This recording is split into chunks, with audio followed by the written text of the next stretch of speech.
fresh pa ka mo. Lamit ini kilo pa daw. Nag-6 kilo ani daw. O, pili na daw. Gusto ko tingnan. Namin makita mo, napay na mo. Napay shell. Saan ni? Islang ba to?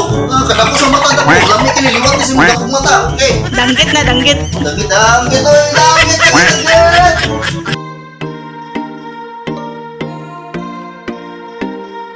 Ayan guys, naka-prepare na po yung mga pagkain natin dyan na niluto ng binan natin. Gusto, spices na gagamitin ni Mama sa pagluluto. Ayan guys, nilunod na ni Mama yung gata.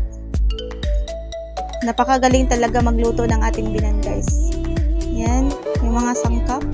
Halika kayo guys, tingnan natin yung niluto ni Mama. Nilunod na ni Mama yung mga spices na gagamitin niya. Kasi guys, may sariling recipe po yan si Mama. Marami siyang sekretong recipe na siya lang po yung nakakaalam. Kaya masarap talaga yung niluluto ni Mama. Halika kayo guys, tingnan natin. Yan, kumulo na po yung mga sangkap na nilunod ni Mama. Naka-prepare na din po yung karne na ihawin natin mamaya guys. May gata dyan. Naka-prepare na din yung mga isda natin dyan guys.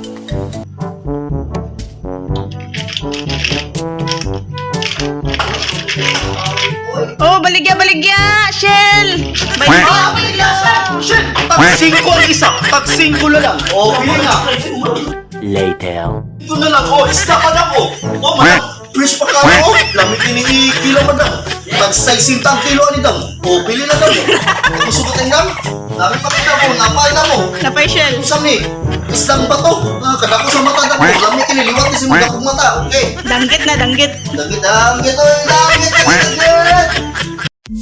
At yung pinakakahintay natin guys, sali kayo, buksan natin yung niluto ni Mama. Wow, napakasarap. Luto na yung shrimp at saka yung mga shells natin dyan. Mga tahong. Napakasarap. Hindi pa talaga luto yung inihaw natin dyan na isda guys. Pero konting timot na lang, maluluto na rin yan. At syempre guys, hindi po mawawala yung picture taking kapag may celebration po tayo. Happy wedding anniversary to Mama and Papa.